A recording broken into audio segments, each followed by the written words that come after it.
추석 명절 어떻게 보내고 계신가요?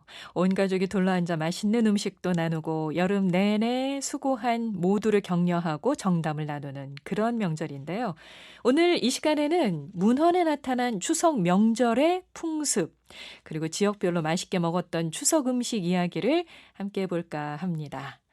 우리 주말에 음식 이야기를 맛있게 나눠주시는 분이죠. 음식문헌연구가 고영 씨 나오셨습니다. 안녕하세요. 안녕하십니까, 고영입니다. 네, 주말에 뵙고 이렇게 또 봬요. 자, 추석 명절. 어, 어릴 적에 추석 명절 하면은 어떤 기억이 먼저 떠오르세요? 보름달요. 예, 보름달. 안 그래도 어린 마음에도 보름달이 잘 보이는 해에는 뭔가 신이 났어요. 네. 어린 마음에도 그 신나는 그런 게 원시인들한테는 또 어땠을까요? 아주 옛 시대에는 어땠을까요? 그 둥근 달이 뜨고, 예. 예, 꽉 찬 달이지 않습니까?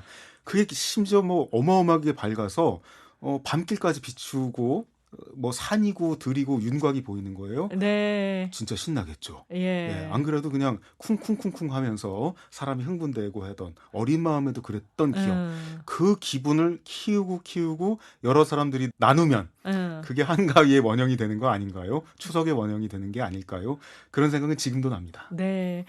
그래요. 그냥 뭐 동네 사람들이 같이 모여서 뭐 사실 별거 아닌 얘기라도 나눌 수 있다라는 거. 먼 거리에 일하러 나갔던 우리 가족이 오랜만에 또 명절 됐다고 돌아와서 두런두런 달 보면서 이야기 나누고 이런 모습들이 추석 명절의 그 따뜻함, 정이 넘치는 모습 그런 게 아닌가 싶은 생각이 들기는 해요. 떨어져 살아도 생각을 할 수가 있는 거죠. 그래서 옛날 예. 식구 중에 제가 굉장히 좋아하는 식구가 그런 거예요. 명월 조이심 저 밝은 달이 떨어져 있으니까 두 음. 사람의 마음을 같이 비추고 있네. 추석은 음. 그런 달이 떠서 멀리 떨어져 있어도 그 달빛이 두 사람의 마음을 비추는 그런 날일 거라고 생각합니다. 네. 설 명절과 함께 추석 명절, 우리 민족의 정말 대이동을 부르는 그런 정말 대표적인 명절인데요. 그래서 이렇게 추석 명절 때는 모여서 함께 또 음식을 나누는 게 굉장히 중요한 거잖아요. 그래서 여쭙습니다. 예전에 그렇게 추석 명절 때 음식을 나눴던 것과 요즘 좀 바뀌었다고 보세요? 어떠세요? 그래도 바뀌는 모습들이 저는 있다고 생각해요. 있어요. 아주 먼 옛날에는 정말 같이 힘들여 음식을 장만해서 음. 같이 먹었고, 네. 그렇게 상하귀천이 나뉘지 않았던 것 같습니다. 여러 가지 음. 기록들을 보면 그런 모습들을 볼 수가 있고요. 그런데 오히려 한국 사회가 빡빡해지는 시기가 있죠. 산업화의 시기, 농촌에서 도시로 몰려들던 그 시기에 오히려 좀 먹는 사람은 먹고 못 먹는 사람은 못 먹고 한 음. 집안 안에서도 오로지 집안일만 해야 되는 명절날에도 음. 집안일만 해야 되는 사람들이 생기고 이랬다가 요즘 네. 어떻습니까? 아니다. 위아래 나뉘면 그건 잔치 아니다 하는 지각들이 이제 막 나기 시작했지 않습니까? 네. 그러다 보니까 집안일들도 모두 음. 같이 하는 걸로 모두 같이 음식하고 모두 같이 잘 먹고 모두 같이 잘 치우고 손 흔들며 헤어질 수 있는 그런 분위기가 점점 잡혀가는 걸 느끼고 있습니다. 네. 음식의 변화도 있어요? 음식의 변화도 크죠. 이전까지는 쉽게 말해서 잡히는 거, 내 손에 잡히는 걸 가지고 그냥 먹으면 됐지 대단하게 이건 추석 음식이야 라고 응. 굳이 그렇게 꼭 집어 말하지 않았어요. 그런데 대중매체가 성장하던 시기가 곧 산업화의 시기이기도 하고 네. 한 집안 안에서도 뭔가 좀 일하는 사람만 일하는 사람의 시기가 있었던 거죠. 그때 갑자기 대중매체가 이건 추석에 꼭 해야 돼라고 하는 아. 어마어마한 프로그램들을 내보내기 시작해요. 어허. 그걸 갖다가 전 국민이 따라해야 된다고 생각했던 시기도 있었어요. 네. 그런데 그 시기도 이제 조금 지났죠. 좀 지나면서 어떻게 됩니까? 내 집안의 추석은 어땠는가? 내 고향의 추석은 어땠는가? 음. 내가 사는 오늘 추석은 무언가라고 하는 쪽으로 또 생각이 바뀌고 음식도 그에 따라서 큰 변화를 겪고 있습니다. 그 음. 모습들 보는 게 제 공부의 분야예요. 네. 아, 추석. 고문원에 나타난 유래부터 좀 살펴서 가보도록 하죠. 네, 문헌부터 한번 찾아가 보겠습니다. 추석이라고 하는 건 음력 8월 보름날이다. 이건 뭐 누구나 아는 얘기인데 그런데 이미 조선 후기 지식인들이 신라의 갑에서 유래한 명절이다 라고 네. 생각하고 그렇게 써오기 시작해요. 네. 그러니까 신라 유래라고 하는 걸 굉장히 강조한 그런 명절입니다. 뭐 강강수월래도 예전에 그 신라 시대부터 그렇게 했다고 얘기가 전해지고 있잖아요. 그와 예. 비슷한 일종의 말하자면은 모두 모여 추는 춤 음. 이런 것들이 있었을 것이다라고 우리는 이제 짐작을 능히 할 수가 있는 거죠. 그런 거죠. 이게 굉장히 먼 옛날 그러니까 한 7세기쯤 편찬된 중국의 역사서 수서라고 하는 역사서입니다. 이 역사서에 보면은 신라가 8월 15일 음력 8월 15일이 되면은 신라 왕이 풍류를 베풀고 관리들을 시켜서 화를 쏘게 하고 잘 쏜 사람들한테는 상으로 말이나 포목을 내린다. 이런 아. 기록까지 남아 있고요. 네. 이거 말고도 중국 쪽 기록을 보면은 8월 보름날 크게 논다. 이게 이제 있어요. 네. 그러니까 굉장히 오래됐구나 하는 걸 알 수가 있고 뿐만 아니라 9세기 일본 사람들 기록에 입당 구법 순례 행기라고 하는 일본인 기록이에요. 일본인 음. 기록을 보면 신라인들의 8월 보름을 신라 명절이라고 기록하고 있어요. 어. 어마어마하게 옛날부터 외국인들도 야, 저 음. 사람들은 8월 보름날 되면은 저렇게 크게 노네. 잔치를 베푸네. 심지어 왕은 활쏘기 놀이 시켜놓고 1등한 사람 말도 주고 어. 옷감도 주고 그랬네 하는 기록을 남길 정도인 거죠. 네네. 그러면은 이제 한국의 먼 조상들이 남긴 한국인들의 기록에선 어떻겠습니까? 삼국사기에 이제 그런 기록들이 나오는 거죠. 삼국사기는 12세기에 편찬된 역사서죠. 그런데 거기에 신라 기록을 보면 1세기에 제위했던 유리 이사금 네. 많이 들어보셨죠? 유리왕. 유리왕이죠. 그때까지는 왕이라고 부르지도 않는 거예요. 네. 일종의 이제 왕보다 조금 의미가 다른 큰 부족장 그런 음. 뜻으로 유리 이사금이라 그러는데 이때 기록인데 7월 16일 날부터 이미 이제 길쌈을 가지고 내기를 하는 거예요. 길쌈 내기라고 했지만 일종의 놀이가 되는 거잖아요. 이런 음. 때가 되면은 7월 16일 날부터 시작해가지고 8월 보름이 말하자면은 1등 수상자 밝히는 날이 되는 거죠. 어. 이 8월 보름날 1등 수상자를 밝히면서 자 진편에서는 음식을 장만해가지고 이긴 쪽에다가 사례를 해주고 이런 음음. 가운데 온갖 춤과 놀이가 일어나는 거죠. 야. 그때 이제 그 말하자면 노래를 부르는 건데 회소라고 하는 노래를 불렀던 거예요. 예. 회소하면서 노래를 불러서 회소곡이라는 노래를 부르고 잔치를 베풀고 음식 장만했다고 하는 거죠. 네. 와, 그러니까 거의 뭐 한 달 준비해서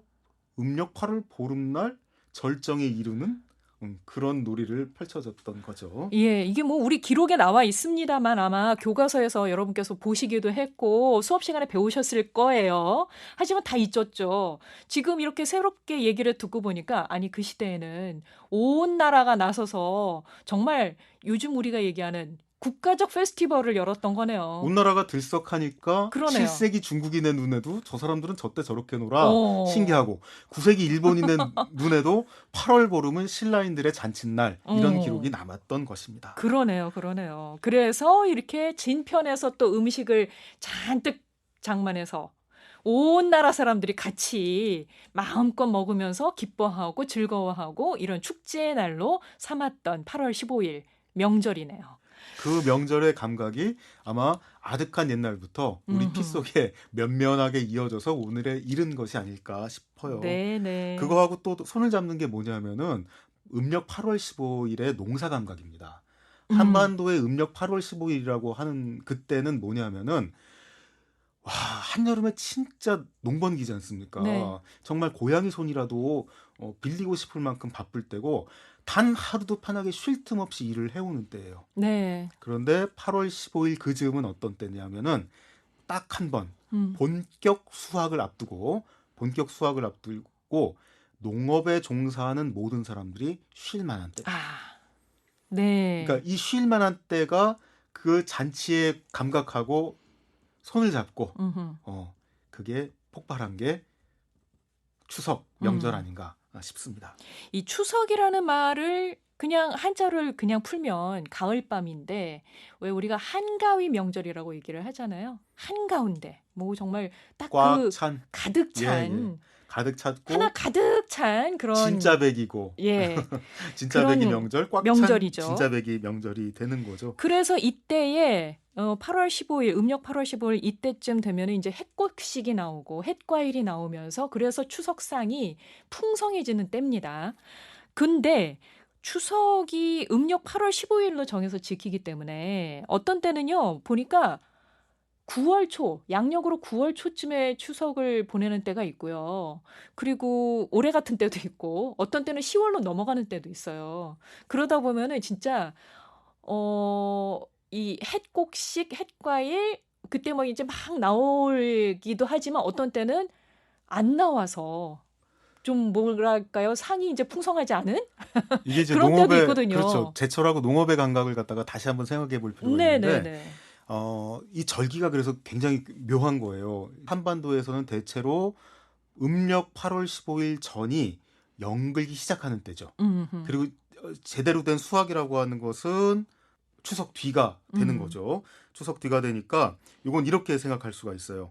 5월 농부 8월 신선이라는 표현이 있는데 있죠. 음력, 네. 음력으로선 그렇게 되는 거고 그다음에 이런 것들은 뭐냐면은 여름에 큰 고비가 넘어갔다는 거예요. 여름에 큰 음. 고비가 넘어서 이제 과일이고 곡식이고 간에 숙성, 성숙, 수확을 갖다가 딱 기다릴 만한 때고 그걸 음. 바라보면서 쉴 수 있을 때라는 얘기죠. 바라보면서 쉬는 때. 바라보면서 쉬는 때이고 그래서 생각보다 풍성하지 않아요. 우리가 네. 지금은 사실은 이걸 사계절화한 무엇을 우리 잔치상에 올리다 보니까 풍성해졌지만은 전통적으로는 이게 풍성하지 않아서 어떻게 되냐면은 벼도 채 여물지 않았기 때문에 올벼, 아. 올벼를 갖다가 배서 채 아직 네. 안 익었으니까 어떻습니까?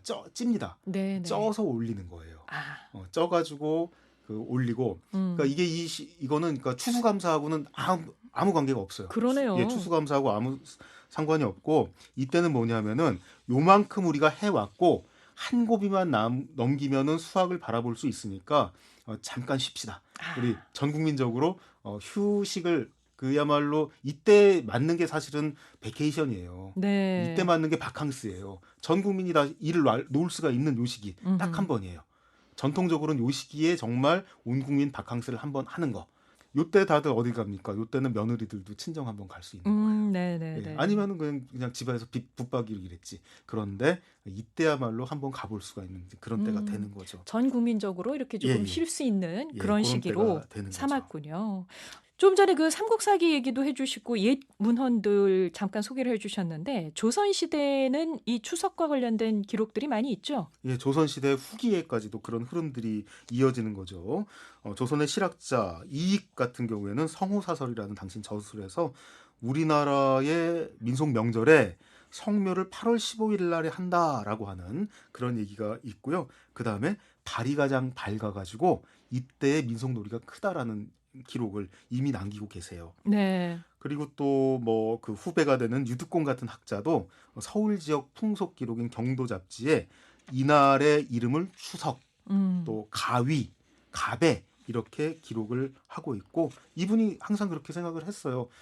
신라 유리 이사금 이래 우리 민족의 명절 이런 음음. 식의 기록들은 이때 이렇게 나오게 되는 거죠. 네. 그리고 뭐 동국세식이 우리 많이 들어본 문헌이죠. 홍성모라고 하는 멋쟁이가 기록한 동국세식이라고 하는 기록을 보면은 우리나라의 음력 8월 15일을 추석 또는 가배라고 한다라는 얘기를 했고요. 이때가 이제 가장 중요한 명절이 된다. 시골에서는 가장 중요한 명절이 된다라고 하는 그런 얘기를 합니다. 이때 이미 마을 사람들이 닭을 잡고 술을 빚어서 온 동네가 취하고 배부르게 먹으면서 즐긴다라고 얘기를 하면서 이때 음식 얘기가 나와요. 이때 음식 얘기가 음식 나와요. 얘기를 뭐라고 얘기했냐면은 햅쌀술, 햅쌀 송표. 이건 올벼를 말하는 거예요. 햅쌀이라고 네. 했지만 올벼로 담근 술, 올벼로 빚은 송편에 무호박 시루떡에 인절미 음. 이런 것들을 먹는다고 하고요. 네. 재밌는 놀이로 씨름. 그리고 추석 명절엔 예, 씨름이죠. 씨름을 그렇게 충청도가 씨름을 열심히 잘했다라고 말씀을 하셨고요. 네. 추석과 비슷하게 음력 9월 9일도 아까 음. 추석에 꼭 뭔가 좀 쉴 만한 틈이 안 돌아오면은 다른 날도 있지 않느냐고 말씀해 주셨잖아요. 그 감각이 뭐가 있냐면은 9월 9일도 있는 거예요. 네. 음력 8월 15일 날 이렇게 쉴 만한 때가 아직 안 온 지역도 있어요. 음. 한반도가 길쭉하잖아요. 그다음에 산이 높잖아요. 꼭 음력 8월 15일에 못 놀 수도 있어요. 네. 그러면 농한기가 언제 오느냐? 음력 9월 9일에 와요. 그래서 지역에 따라서는 어떤 데는 음력 8월 15일이 명절이 되는 거고 어떤 데는 음력 9월 9일이 명절이 되는 것입니다. 그래요. 예전부터 그랬는데 그 음력 9월 9일에 하는 일, 음력 9월 9일의 농한기 휴식 감각은 음력 8월 15일하고 똑같은 거예요. 아, 재밌네요. 오늘날 같이 상 가득히 음식을 차려내고 차례를 지내는 게 일상은 아니었네요, 그러면. 차례는 화려한 거 없습니다. 차례는 기본적으로 화려한 게 아니에요. 내 지역에서 줄 수 있는 나물, 과일, 올벼 이런 정도로 간략하게 차례를 지내는 것입니다. 이게 차례상 차릴 적에 홍동백선이 조율 이신이 하는 거는 1948년 전까지 어떤 문헌 근거도 존재하지 않은 거고 아까 말씀드린 것처럼 이게 명절날 차례상 상다리 부러지게 되는 거는 대중매치하고 손잡고 갑자기 그렇게 돼버린 거예요. 의외네, 지금. 그런 거죠. 예. 이게 홍동백서나 조율리시 같은 것은 특정한 집안의 단 한 사람의 어떤 경험 같은 거예요. 이런 걸 갖다가 대중매체가 추석에는 꼭 이래야 되는 것처럼 차례는 반드시 이래야 되는 것처럼 갑자기 과장하기 시작을 했어요. 네. 과잉 대표가 돼가지고 어마어마하게 번져나간 거죠. 차례는 요컨대 그 지역에서 그때 난 식료와 그 식료로 차린 별미로 조상과 내가 사는 자연한테 감사하고 공동체를 격려하는 겁니다. 네. 간단한 의례를 한 다음에 바로 쉬어요. 이게 상다리 부러지는 차례상 차리면 바로 못 쉬잖아요. 그런 거 아니에요. 네. 한마디로 제가 좀 더 인용하고 싶은 거는 일평생 이런 계통의 전례, 의례를 연구하신 국학연구원의 김영미 선생님의 그런 말씀이 있으세요. 지역의 아전, 향반의 차례일수록 화려했다. 양반 행세하고 싶은 벼락부자의 제사와 차례가 화려했다. 이렇게 당신의 연구와 관찰을 말씀을 하셨어요. 저도 네. 여기에 크게 공감합니다. 네. 제가 보고 느낀 바도 그렇습니다. 차례는 간단해야 되고요. 얼른 차리고 잘 먹고 얼른 쉽시다. 얼른 쉬십시다. 추석날 생각하는 우리 음식 이야기 음식문헌연구가 고영 씨와 함께 하고 있습니다. 본격적으로 추석 풍습 음식 이야기를 좀 해볼까 하는데요. 말씀해 주셨다시피 추석하면 어쨌든 여름 내 구슬땀 흘리면서 일에다가 그러다가 이제 수학을 앞두고 잠시 쉬는 시간.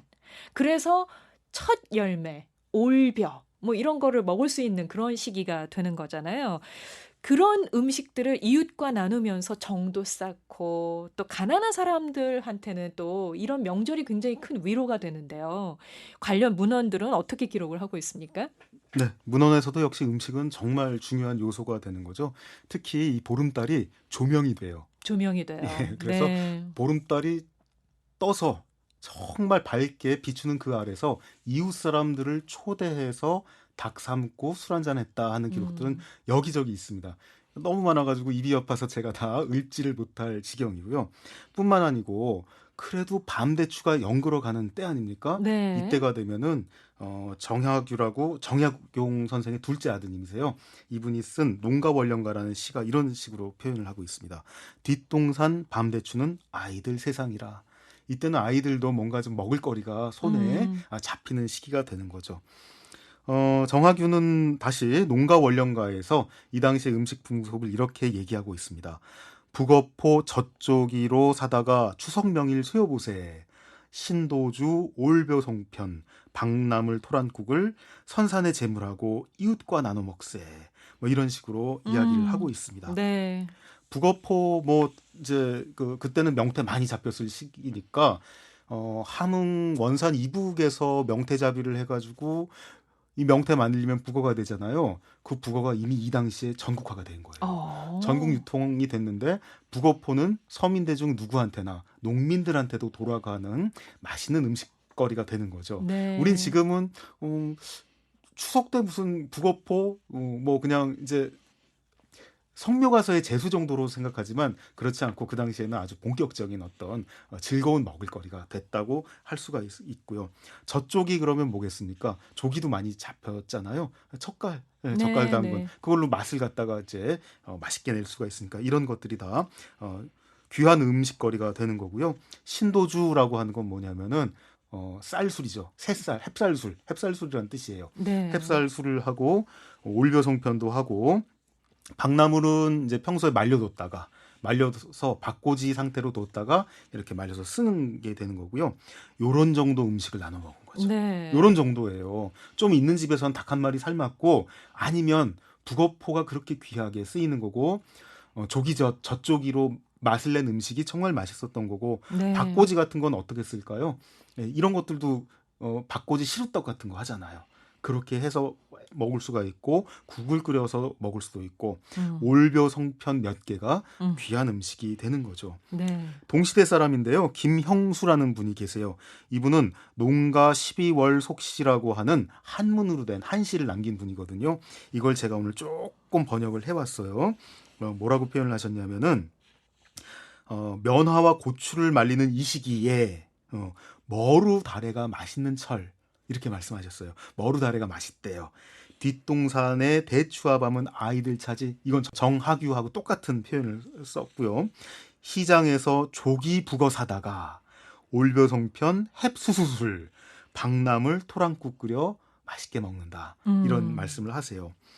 그리고 반드시 나오는 거 뭐냐면 선산에 차례 지내고 그 다음에 이웃과 기쁜 정을 같이 한다라고 하는 표현은 절대로 빠지지 않습니다. 예. 이 시기에 보면은 며느리들도 친정에 놀러를 가게 되는 겁니다. 이게 전 국민 명절이니까 며느리들도 이렇게 친정에 인사를 드리러 갈 수가 있는 거고요. 그 문헌에 나오는 추석의 명절을 보니까 우리하고 좀 비슷하긴 하네요. 지금 우리가 추석 지내는 모습하고 이웃들하고 같이 음식 나누고. 근데 그 음식이 뭐 송편하면은 추석의 대표적인 떡이잖아요. 네네. 송편도 대표적이지만 있는데. 송편뿐이 아니다. 예. 떡이라 그랬을 적에 아까 얘기하신 뭐 박으로 인절미 만든 시루떡. 예, 그런 인절미 것도 시루떡 있고. 여전히 중요해요. 기본적으로 잔치 때는 무조건 하고 떡이 중요한 겁니다. 네네. 그 떡 중에서 어느 지역은 송편을 잘하는 거고 어느 지역에서는 무시루떡이나 박꼬지 시루떡이 귀한 거고 어느 지역에서는 인절미를 삼색으로 고명 묻혀 내는 게 기분 좋은 거고 그런 네. 것들인 거죠. 네. 근데 참 그 정겹네요. 이웃 불러서 음식 나누고 뭐 며느리는 친정 가고 아이들은 이제 뒷동산 밤, 대추 이런 양손에 걸로 쥐고 먹고. 그다음에 김형수에 따르면 머루달에 맛있는 철 이것도 어린이 네. 차지죠. 예전에 어린이는 그 인격체 대접 잘 못 받았잖아요. 그런데 요 시기가 되면은 어린이들한테 밤대추 머루다래가 돌아가는 거고 어린이도 기쁘고 친정의 갈등이 있는 며느리도 기쁜 그야말로 민족의 휴가철이었습니다. 네. 지역별로 추석을 맞아서 해먹는 음식도 다양하지 않습니까? 진짜 다양했는데 자꾸 한 가지만 있는 것처럼 말하게 돼가지고 그게 제가 방송 나오면 조금 미안할 때가 있는 거예요. 문헌에 보거나 대중매체를 기준으로 말을 해버리면 너무 서울 경기 얘기만 해버리거든요. 그래서 그게 좀 속상한데 오늘은 그러면 제가 많이 견문을 한 그 지역 사람은 아닙니다만은 울산 포항 이북으로 해서 동남해안 얘기를 좀 해볼까요? 네. 보면은 이 지역에서 추석에 먹는 음식은 고래고기, 상어고기, 조기, 전갱이, 민어, 가자미, 문어 이런 것들이 다 중요한 추석 상차림의 식료예요. 뿐만 아니라 나물을 한다고 하더라도 콩나물, 숙주나물, 무나물, 배추나물 평소에 먹던 건데 역시 중요한 거예요. 네. 이런 걸 정갈하게 차려내는 게 너무너무 소중하죠. 고사리, 도라지도 마찬가지고요. 여러분들이 자꾸 서울 기준으로 얘기하면 잘 못 떠올리는 것 중에 하나가 해안 가면 어떻습니까? 사실은 못지않게 미역, 톳나물, 모자반, 우무 여기서 온 음식들도 똑같이 아하. 중요합니다. 네. 그 지역의 음식으로 추석 명절 음식을 차려내는 거군요. 늘 먹던 거지만 기왕이면 그때 새로 난 걸로 네. 보다 정갈하고 정성스럽게 차려서 아하. 차례 지내고 이웃과 놀면서 쉬어야죠. 아하. 그리고 드디어 말미가 생겼으니까 며느리들은 1년 붙박이로 있었지만 이때만큼은 휴가가 돼서 친정에 엄마 아빠 보러 가는 겁니다. 네. 갈 적엔 어떡합니까? 한 손에 떡보따리 들고 가는 거예요. 그렇죠. 그리고 또는 조금 형편이 되면은 그 수육 같은 거 해가지고 한 손에 들고 친정으로 가게 되는 것입니다. 네. 그런 때가 추석이었습니다. 네. 그다음에 또 중요한 거는 그 해안에서 더 중요하고 말렸으니까 내륙 깊숙이 산으로도 들어가는 음식들이 생기는 거죠. 북어, 문어, 전복, 대구, 오징어. 오. 이것들이 전국으로 돌아다니고 내륙으로 산으로도 깊숙이 들어갈 수 있는 건 뭐냐면 명태 말려 북어도 쓰지만 문어, 전복, 대구, 오징어는 말려서라도 포로도 유통해가지고 맛있는 맛, 특별한 맛에다가 어떤 일종의 단백질, 음흠. 단백질 그 특유의 사람들이 그 마음속에서 원하는 게 있잖아요. 그 네. 맛과 단백질 공급원까지 되는 것입니다. 또 보면은 지역마다 인절미도 먹고 절편도 먹죠. 절편도 있고 부편도 먹고 경단도 먹고 시루떡도 하고 그렇게 하는 거예요. 조선 후기의 중부 지역에서는 밤단자 같은 화려한 떡도 잘 해 먹었어요. 네. 근데 이게 제가 밤단자라고 말을 해놓고 보니까 아이고 이거를 뭐 어떻게 설명해야 되지? 지금 순간 제가 당황했어요. 좀 뭔지 알 것 같은데요. 알 것 같으시죠? 밤을 예, 삶아서 예. 으깨서 이렇게 맞아요. 그 모양 예, 짓죠. 예. 모양 져서 바탕은 찹쌀이지만은 밤도 좀 섞이고 밤 모양으로 이렇게 일종의 경단, 네네네. 달콤하고 밤 향기가 싹 스치는 그런 경단을 빚기도 하는 거죠. 나는 왜 알지 이걸? 이게 아마 서울 경기 사람이니까 기억이 있으실 아 거예요. 그런가요? 예, 근데 제가 어. 이 얘기를 이렇게 하다 보니까 그러면 다른 지역에서는 네. 아까 말씀드린 것처럼 경남으로 해가지고 강원도권역으로 이렇게 올라가는 지역에서는 부편해 먹는 게 있어요. 부편. 부편. 이건 뭐냐면은 이게 찹쌀가루를 반죽을 해가지고 반대기를 지은 다음에 쳐요. 그러면서 꽈리가 생기잖아요. 꽈리가 되도록 막 친 다음에 소를 넣어가지고 소를 넣는데 그게 요즘은 달콤한 소도 넣어요. 음. 달콤한 팥소 같은 것도 넣고 해가지고 해먹는 그런 떡입니다. 이거 송편 같은데요? 송편하고 통하는 면모도 있죠. 예, 예. 송편하고 통하는 면모도 있는데 부편이 조금 더, 쫄깃쫄깃하겠어요. 예, 더 쫄깃하고 더 뭐랄까 해놓는 연출했을 적에 굉장히 화려한 그런 떡들이 되는 거죠. 예. 요컨대는 그 지역에서 나는 그때 식료로 차례를 지내고 그걸로 별미를 만들어서 나누어 먹었다. 이때 음. 반드시 이웃과 나누어 먹는 정을 빠뜨리지 않는다. 이게 네. 핵심이죠. 화려하게 뭘 과시하는 건 그렇게 중요하지 않았습니다. 강원도 지역은 어때요? 강원 지역의 음식 풍경도 얘기를 좀 해주시면 좋겠어요. 강원으로 올라가면은 사실 강원도 지역은 메밀 감자가 어마어마하게 중요하잖아요. 예. 메밀가루, 감자가루 또는 메밀 감자 이용한 추석상 차림이 여느 때처럼 중요해요. 음. 음. 그리고 또 부침개도 뭐 대단한 재료를 쓰는 것보다 예전 강원도 지역에 이렇게 자료들을 보면은 무, 배추, 전 이걸 갖다가 부쳐 먹는 거예요. 네. 그리고 밀가루가 귀할 적에는 메밀가루 풀이 더 중요한 전의 재료가 되는데요. 이 부칠 적에 어떻게 합니까? 지금은 전을 너무 기름 많이 쓰고 너무 계란옷을 두껍게 입히기도 하고 그렇지 않습니까? 어떤 때는 기름 전을 맛이 좀 있어야 맛있는데. 기름 맛이 있어야 맛있지만 튀겨버리면 2시간 지나면 그때부터 아, 이미 눅눅해지죠. 무슨 얘기 아시죠? 예. 해보신 분들은 아는 거. 야, 이거는 튀겼을 적에는 튀김이 바로 해서 돼버리지만 먹어야죠. 그때뿐이고 2시간만 지나면 이미 산패가 시작되는구나 하는 그렇죠. 그 느낌 날 때가 있죠. 그게 네네네. 아니죠. 원래 전이라고 하는 거는 역시 기름이 향을 입히는 거죠. 어. 최소한 번철에다가 달군 번철에다가 살짝 기름을 두른 상태에서 최소한의 풀기를 주 재료에 음. 접착제 같이 써가지고 가볍게 지져내는 거죠. 네. 그래서 원물의 맛과 기름 향하고 그 메밀풀이나 밀가루 풀이나 달걀옷의 그 특유의 질감이 음. 손을 잡고 입속에서 상승해서 딱 폭발해 주는 거. 그게 사실 전의 매력인데 네.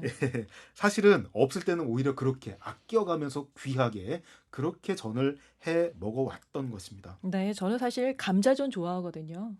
아우 강원 어마어마하죠. 지역 음식 얘기하시니까 감자전 먹고 싶네요. 감자전도 중요한 음식입니다. 아까 말씀드린 것처럼 이 산악으로 해가지고는 어마어마한 감자 농업지대 아닙니까? 심지어 옹심이도 그렇죠. 옹심이도 옹심이. 중요한 추석의 음식이 될 수 있고요. 이 예. 동해안 지역으로 해가지고는 그 오징어 포 자체가 음. 오징어 포도 또 여러 가지 변신이 가능한데 오징어 튀김 어떻게 먹으면 맛있어요? 오징어 포 불려서 튀겨 먹는 게 맛있잖아요. 음. 그런 것도 있죠. 식감을 좋아하시는군요. 네. 지금 뭐 울산, 뭐 동해안 쪽, 강원도 쪽 이렇게 얘기를 했는데 이러면 또 전라도, 충청도 서운하거든요. 예, 여기는 추석 말씀드려야죠. 어떻게 네. 보냅니까? 한번 얘기를 더 꺼내 보면은 전라도 서남 해안 지역에는 홍어 이때도 중요합니다. 여기는 워낙 식재료가 많잖아요. 풍성하잖아요. 풍성한 가운데 없으면 섭섭한 그 음식은 당연히 추석에도 소중한 홍어예요. 음식입니다. 어. 그다음에 또 뭐 있겠습니까? 매생이. 음흠. 매생이는 여러 가지로 변신하는데 전감에도 매생이전 부치는 거 굉장히 중요해요. 강원도 네. 사람들한테 감자전 중요하고 옹심이 중요하듯이 역시 매생이전은 중요합니다. 전 부칠 적에 또 보면은 홍어, 음. 꼬막, 음. 낙지 이것도 다 전감이 됩니다. 그 다음에 새우가 그때까지도 만약에 손에 잡히면요, 새우전을 부치는데 그게 또 참 요즘은 그 식료품 유통하고 다 관련이 있는 것 같은데 그 전에는 통새우로 부치죠 전을. 뭐 이렇게 다지거나 자잘하게 오. 뭐 이렇게 뭐 그런 게 아니라 그 전에는 통새우로 전을 부쳤어요. 예, 네. 통새우 전 부쳐 놓으면 야 진짜 바다가 입속에 들어오는데 오. 그렇게도 먹습니다. 네. 기타 이제 그 상어고기 잘 먹는 지역에서는 상어고기 산적을 하지요. 소고기 산적은 역시 서울 경기 뭐 이런 냄새가 많이 나지 않습니까? 아니 그에 근데 비해서 상어고기는 경상도 쪽 아니에요? 예, 경상도 쪽도 있고 남해안으로 가면은 일부 또 상어고기 또 많이 먹는 지역이 있어요. 그래요. 그리고 참 재미나게도 전 지구에서 예. 그 샥스핀이라고 지금은 먹으면 안 되는 그 식료 말고요. 상어의 그 작은 그 식용의 상어가 따로 있습니다. 예. 그 상어의 살을 취해 가지고 상어 고기를 즐기는 문화가 한반도에서도 경남으로 해서 남해안권에 있고 일본 같은 경우에도 일본에도 그 태평양 쪽 말고 안쪽으로 해서 우리 한반도 마주보는 쪽 해역에 일부 남아 있어요. 음. 그거 이제 한일이 이제 공유하는 그런 풍습이 있습니다. 네. 기타 이제 문어 나는 데서는 문어 활용이 어마어마하다 하는 거는 누구나 느끼실 거예요. 네. 해안에 잔치상뿐만 아니라 차례상에도 문어가 빠지면 좀 뭔가 좀 섭섭해 하시는 분들 많지 않습니까? 예. 문어 활용은 서남 동해안 공통이군요. 생각해 보니까 음. 그렇고요. 그다음에 특이한 건 뭐냐면은 충청 강원 지역에 연접한 산악 지역. 음. 여기서는 뭐 활용합니까? 차례, 송이. 송이. 예. 세상에서 제일 맛있는 송이는 저는 송이 산지 가서 먹는 송이라는 생각이 들어요. 뭐든지 그래요. 물기가 그러니까 그 수분 덜 말라 예. 그 송이 이미 유통한다고 며칠 지나잖아요. 벌써 수분 맛이 빠지는 게 없어지죠. 딱 예. 느껴지잖아요. 예. 그런데 정말 충청 강원 그쪽의 그 산악계 그 송이 문화는 어마어마한데 아이고 이때 송이 날 때 아닙니까? 추석 음. 되면은 송이 가지고 안 하는 음식이 없고 못 해 먹는 음식이 없고 그 특히 이제 송이 같은 걸 회로도 살짝 회로도 그렇게 드시는데 뭐라고 이루 말로 다 할 수 없는 감동이 몰려옵니다. 네. 송이는 그런 거네요. 송이 한 조각이 입속에 들어가면 태백산맥이 내 입에 들어오는 거네요. 또 표현이 태백산맥까지 나왔어요. 대단하네요. 아무튼 뭐 지금 오늘 얘기를 들으면서 많은 분들이 보통 추석 명절 음식 그러면은 뭐 송편, 뭐 산적 그렇게 생각을 하면서 뭐 갈비찜도 좀 해내고 잡채도 좀 해내고 이러면서 명절 음식을 차리는데 어떻게 얘기를 해 주시는 게 바닷가 쪽에 그런 뭐 생선 얘기를 해 주시거나 뭐 지금 송이 얘기까지 나오고 그래서 좀 생소하다는 느낌도 받으실 것 같은데 아까 말씀드렸다시피 서울 권역이 아니라 지방에서 나름대로의 자신들 권역에서 나오는 해 곡식으로 그 생물로 추석 명절을 보냈다는 얘기를 하기 위해서 말씀하신 거죠. 예, 그렇습니다. 우리는 압축해서 근대화를 겪었고 압축해서 전국 단위의 어떤 풍속 같은 것들을 느껴야 하는 것처럼 살아왔어요. 그러다 보니까 이렇게 된 거고요. 네. 기타 사실은 내 사는 곳의 추석은 어떠한가, 음흠. 지금 나는 어떤 추석을 보낼 수 있는가 쪽으로 조금 더 눈을 돌려주셨으면 해요. 네. 저는 이제 그 설 명절 하면은 뭐 떡국, 만둣국, 만두 빚던 생각이 나고요. 어렸을 때. 이렇게 추석 명절 그러면은 이게 뒷동산 가서 솔잎 뜯어다가 깨끗이 이렇게 닦아서 깔고 송편 빚어서 얹어서 쪄내고 이게 어릴 적 추억으로 남아 우리 있어서 솔 따라갔잖아요. 네. 왜냐하면은 그게 있어야 그 냄새가 나야 명절 냄새 그런 같으니까 느낌이 그걸 있었죠. 바로는 못 쓰니까 그걸 또 따와서 사실 우리 어린이 고사리 손으로 그 씻던 그 기억 예, 다 예. 있으실 거예요. 그다음에 또 뭐예요? 과자 해야 되니까 사실은 엿을 고는 게 중요했죠. 아, 저 엿. 어렸을 때 솥에다 엿 고든 그 기억이 나요. 그거 음. 어마어마한 중노동이거든요. 불 앞에서 계속 서 있으면서 저어야 되니까.